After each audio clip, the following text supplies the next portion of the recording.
sentence ended my career as I knew it. After years of carrying systems no one else understood, I was told, calmly, professionally, that I wasn't ready for the next level. Not in private, not gently. It was written down, approved, and final. What followed wasn't an argument or a resignation. It was silence. Work still happened. Deadlines still existed. But the support everyone depended on disappeared. If you've ever been overlooked while doing the work that keeps everything standing, this story will feel uncomfortably familiar. Stay with me. And if this hits close to home, subscribe and tell me in the comments. You're not alone.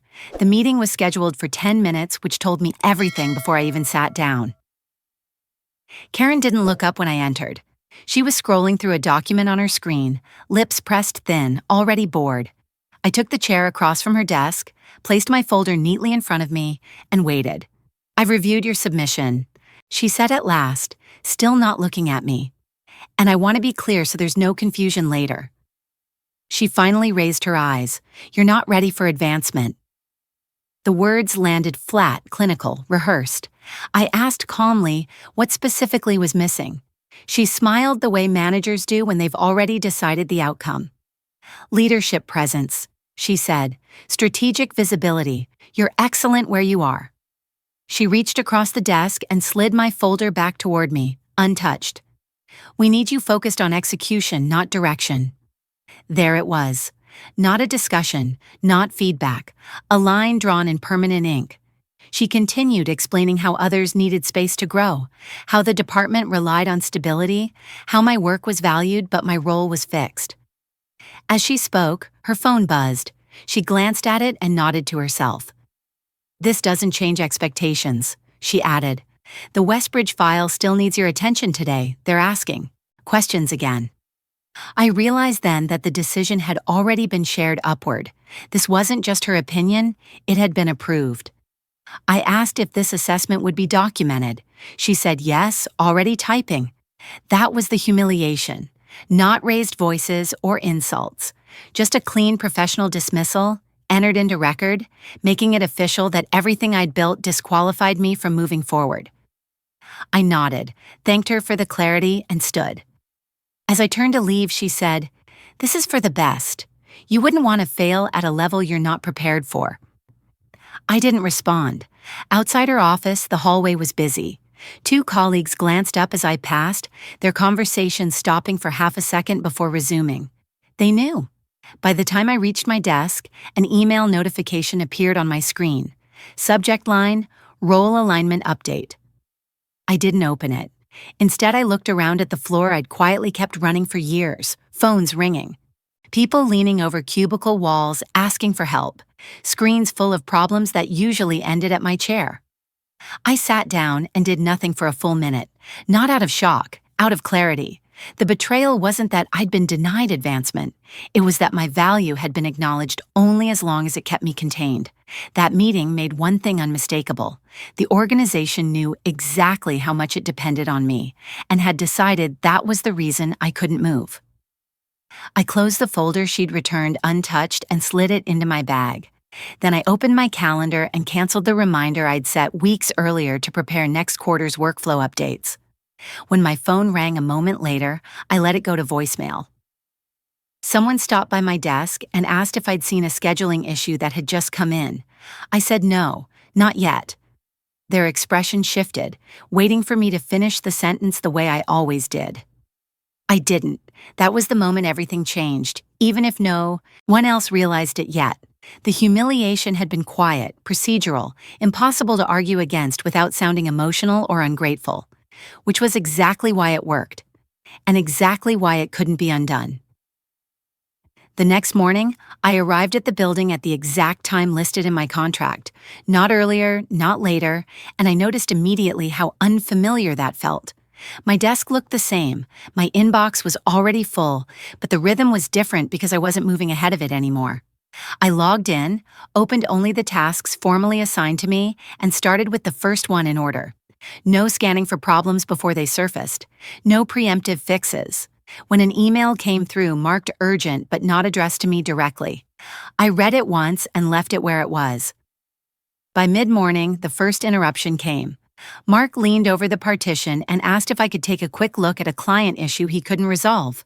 I told him it fell under his team's scope and suggested he escalate it through his manager.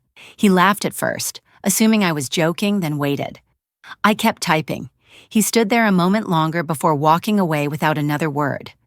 A meeting invite followed shortly after, one I normally organized and summarized before anyone else arrived. I attended, listened, and spoke only when a direct question was asked. When the discussion stalled, no one stepped in to connect the dots. The meeting ended 5 minutes early, unresolved. After lunch, Karen sent a message asking if I had updated the shared tracker yet. I replied that I hadn't been assigned that task this cycle and asked her to let me know if priorities had changed. There was no response. What surprised me wasn't the tension, but how quickly confusion replaced certainty. People were used to outcomes appearing, not processes being followed. In the afternoon, a minor issue surfaced with a vendor timeline.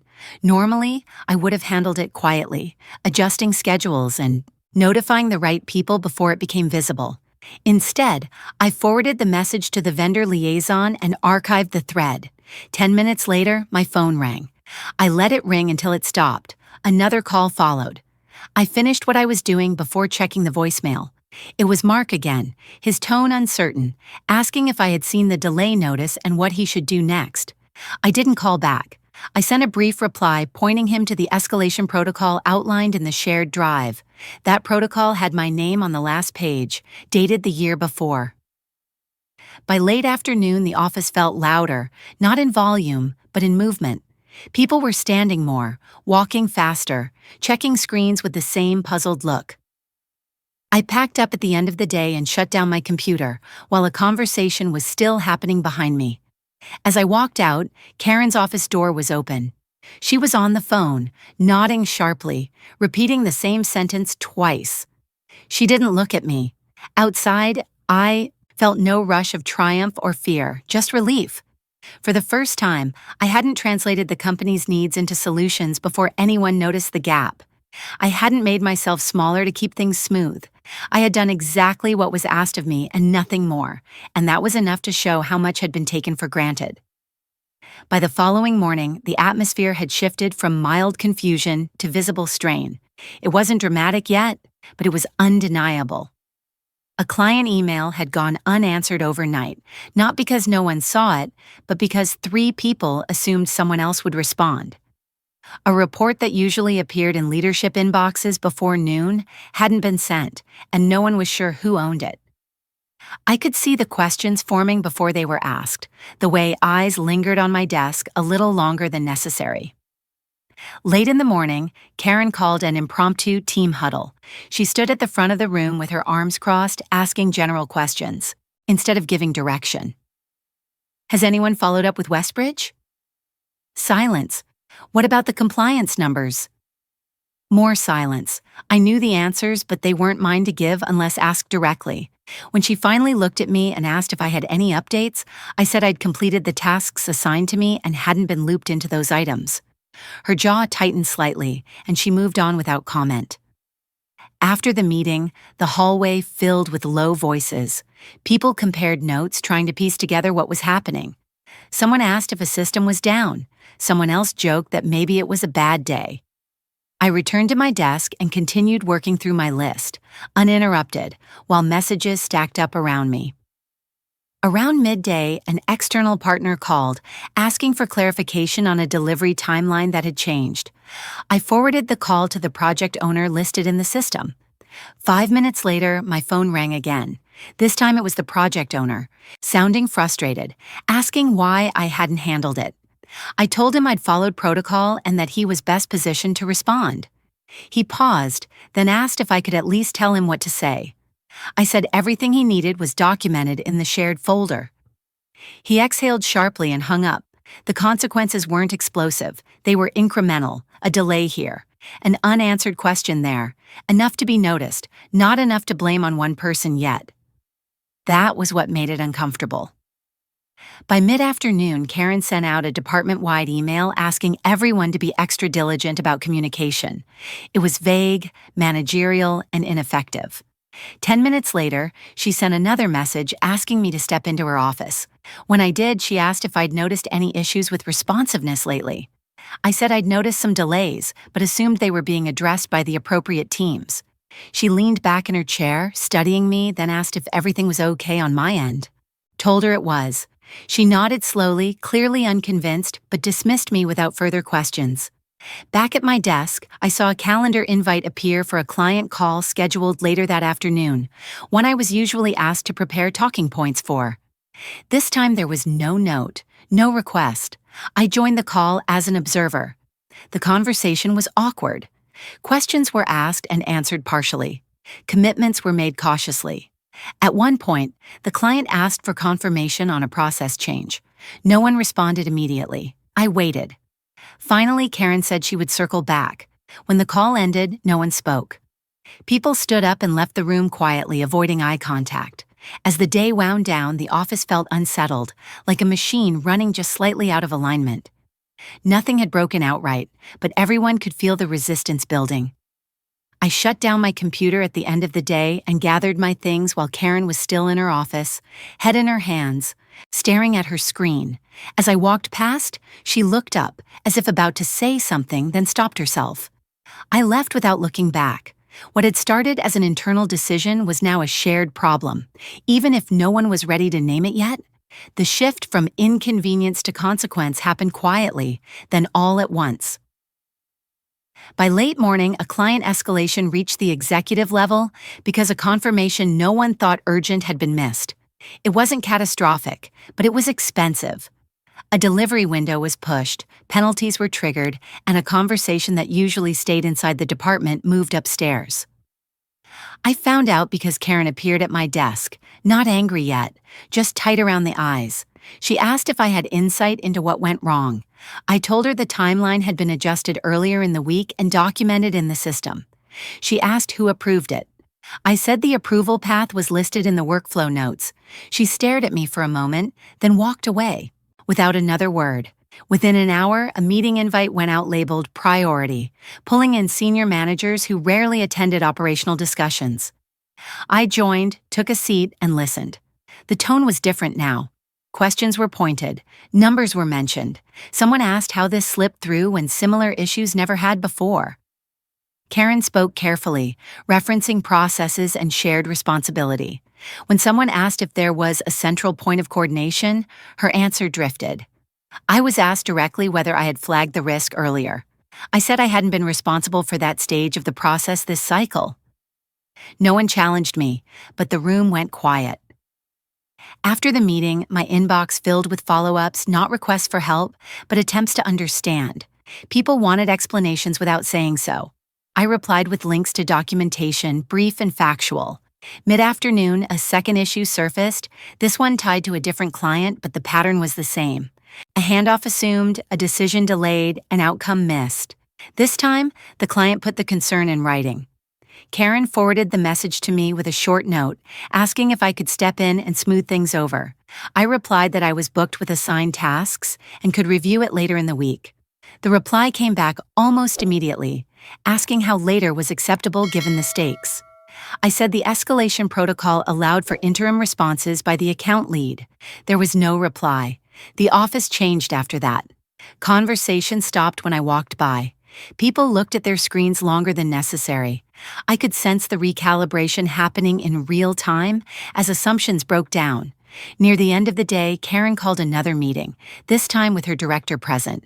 The questions were sharper. Timelines were scrutinized. Someone asked why so much knowledge seemed centralized without formal ownership. I recognized the phrasing. That question didn't come from the room, it came from above. Karen glanced at me once, then looked away. When the meeting ended, her director asked to speak with me privately. He asked what support I needed to manage the volume of responsibility tied to my role. I told him my responsibilities were clearly defined and that I was operating within them. He nodded slowly, as if storing that answer for later. By the time I returned to my desk, the sense of urgency had spread. Phones rang more often. Messages were sent twice. People double-checked things they'd never questioned before. I finished my work, packed up, and left on time while Karen was still in a call, her voice low and strained through the glass. Outside, I didn't feel vindicated. I felt steady. The system wasn't failing because I had done something wrong. It was failing because it had been built to rely on effort that was never formally acknowledged or protected. Now that effort had boundaries, and those boundaries had a cost. The request came late in the afternoon, delivered without preamble. An assistant appeared at my desk and said there was a meeting starting immediately and that I was expected to attend. No agenda, no context, just urgency. I walked into the conference room and found Karen already seated, her posture rigid, with two senior leaders I rarely interacted with. The door closed behind me. One of them spoke first, asking me to walk through my understanding of the recent breakdowns. I didn't summarize feelings or defend anyone. I described what I was responsible for, what I wasn't, and how decisions had flowed according to documented process. Karen interrupted once, suggesting that I'd historically taken a broader role. I acknowledged that I had, then said that role was informal and not reflected in my title, compensation, or authority. The room went still. The other leader asked why that informal role had changed. I answered honestly. I said I'd been informed my position was not intended to expand and that I'd adjusted my work accordingly. No accusation, no tone, just cause and effect. Karen looked at me then, really looked, and said this wasn't the time to draw lines. I replied that lines had already been drawn, just not by me. The conversation shifted. They asked what it would take to stabilize things quickly. I said stabilization required clarity, not heroics. Clear ownership, documented authority, and realistic expectations. One of them asked if I was willing to step back into a coordinating role temporarily. I said I was willing to consider options that reflected the actual scope of the work being requested. Karen leaned forward, her voice lower now, asking if I was unhappy. I said I was aligned with the role I'd been assigned. That answer landed harder than anything else I could have said. They asked if I'd been approached by other organizations. I didn't answer directly. I said that my skills were transferable and that people tended to notice them when systems stopped working. One of the leaders nodded as if that confirmed something. Karen asked if I was trying to make a point. I said I wasn't trying to make anything. I was responding to information I'd been given. The meeting ended without resolution. As we stood, one of the senior leaders asked me to stay back for a moment. Karen left without looking at me. The door closed again. He asked me what I wanted. Not as an employee, but as a professional. I said I wanted responsibility to match accountability, authority to match expectation, and a role that didn't require invisibility to function. He asked if I was willing to help in the meantime. I said I would continue performing my assigned duties and would support any transition that was formally defined. He thanked me and said we'd talk soon. When I returned to my desk, there was an email waiting marked confidential, asking for my availability the next morning. I didn't respond immediately. Instead, I finished what I was working on and shut down my computer. As I walked out, Karen stepped into the hallway behind me and asked if we could talk. I said not then. She asked when. I said I'd let her know. Her expression flickered between frustration and something else I couldn't quite place. I left the building aware that the balance had shifted, not because I demanded anything, but because they'd finally understood that the work they depended on couldn't be summoned without consent. The leverage wasn't loud. It didn't need to be. It was already in the room. The meeting the next morning was scheduled for 30 minutes and held in a different room than usual, one with no windows and a longer table. That detail mattered. It meant decisions, not discussion. When I arrived, the same senior leader from the previous day was there, along with someone from Human Resources and Karen. No one asked how I was. We exchanged brief greetings and sat. He opened by saying the company needed stability restored quickly and that my role in that effort was now clearly understood. I listened without reacting. He then outlined a revised position, using careful language, describing expanded scope, interim authority, and immediate expectations. When he finished, he asked if that addressed my concerns. I said it addressed urgency, not structure. Karen shifted in her chair. I continued, explaining that stepping back into an undefined role would recreate the same dependency that had caused the breakdown. If they wanted consistency, it had to be formal, visible, and protected from being quietly absorbed again. The human resources representative asked what that would look like. I told her it meant a role with decision-making authority over cross-team processes, written accountability, and compensation aligned with impact. No retroactive credit, no apologies required, just terms that matched reality. Karen spoke then, saying she had underestimated how much coordination rested with me and that she valued my contribution. I thanked her and said the issue wasn't appreciation, it was design. Systems that rely on goodwill eventually fail. The senior leader nodded and asked if I was willing to take on such a role immediately. I said yes, provided it reported outside Karen's chain and had clear boundaries. Karen's expression tightened, but she didn't object. The human resources representative asked about timeline. I said I could stabilize current issues within the week if authority was confirmed in writing. They exchanged looks. The senior leader said he could approve that pending executive sign-off later that day. He asked if there was anything else. I said there was one more condition, that the processes I'd built would no longer be treated as informal knowledge, and that training would be implemented so no single person carried invisible load again. The room was quiet for a moment. Then he agreed. The meeting ended with action items, not promises. When I returned to my desk, an email arrived outlining the new role, effective immediately, pending final approval. The language was precise. The authority was explicit. I replied with a single sentence confirming acceptance under the terms discussed. The rest of the day moved differently. Requests came with context. Decisions were routed properly. Karen communicated through established channels instead of dropping by unannounced. Late in the afternoon, the senior leader stopped by my desk and said the executive team had approved the changes. He thanked me for handling the situation professionally. I said professionalism was easier when expectations were clear. As the day ended, I didn't stay late. There was no need. The work had a container now. As I packed up, Karen approached quietly and said she wanted to clear the air. I told her the air was fine. We had a working arrangement and that was enough. She nodded, a little stiffly, and stepped back. I left the building without checking my phone, aware that the tension of the past weeks had resolved into something more durable. Not satisfaction, alignment. The conflict hadn't ended with an apology or a dramatic reversal. It ended with structure, and that was the point. The weeks that followed didn't feel dramatic. They felt deliberate. Meetings started on time and ended with decisions instead of assumptions. Requests arrived with context instead of urgency, and when something fell outside my scope, it stayed there unless formally reassigned. That alone changed the tone of the floor. People stopped hovering. They learned where responsibility actually lived. Karen adjusted, not gracefully but effectively. She focused on what she did well and stopped relying on unspoken shortcuts. We spoke less, and when we did, it was specific and professional. The tension didn't disappear, but it no longer controlled the work. Systems that had once depended on memory were documented and shared. Training sessions replaced quiet favors. When someone asked how something worked, the answer wasn't a person anymore. It was a process. That shift took pressure off everyone, not just me. A month later, a client complimented the consistency of our responses.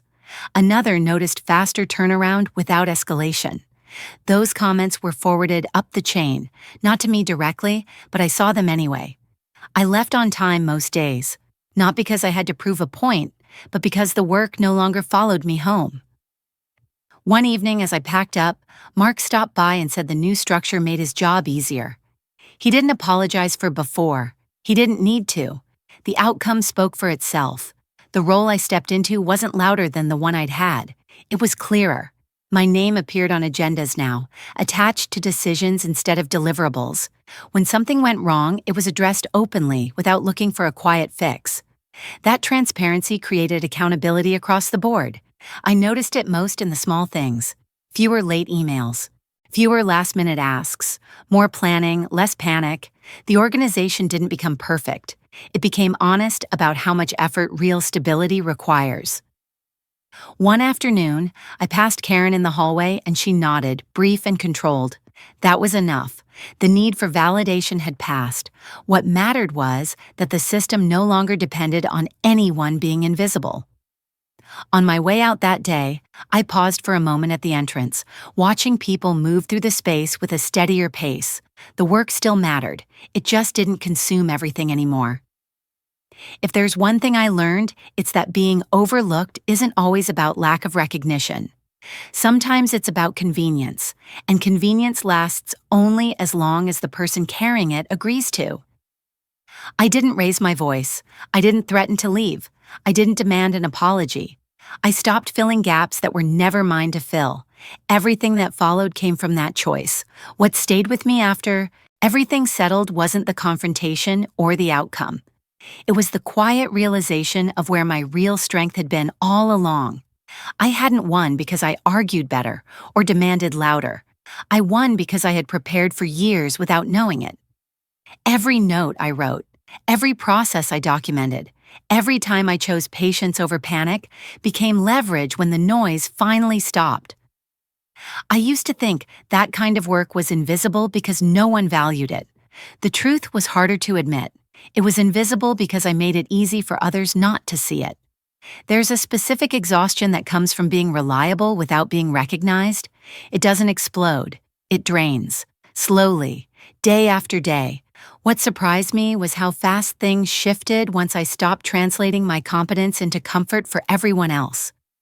The strength wasn't in withholding help. It was in letting the structure speak for itself. Systems don't argue. Records don't explain. They simply show what happens when they're ignored. If I've learned anything, it's that quiet power doesn't announce itself. It accumulates, it waits, and when pressure comes, it holds. The mistake many of us make is assuming leadership looks like visibility. Sometimes it looks like preparation that no one notices until it's missing. If I were sitting across from a friend who felt stuck the way I was, I'd tell them this: don't rush to prove your value. Preserve it. Write things down. Define your boundaries. Let your work exist outside of your goodwill. That's not selfish, that's sustainable.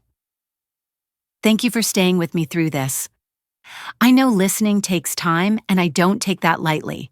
This story may sound specific, but it isn't rare. If any part of it felt familiar, your own version may already be unfolding. I'll be back soon to talk about another one. How to get started today. Write down what only you currently carry in plain language. Stop explaining systems that should speak for themselves. Match effort to role, not expectation. Create records instead of reminders. Let gaps reveal what words never will. Thank you for listening.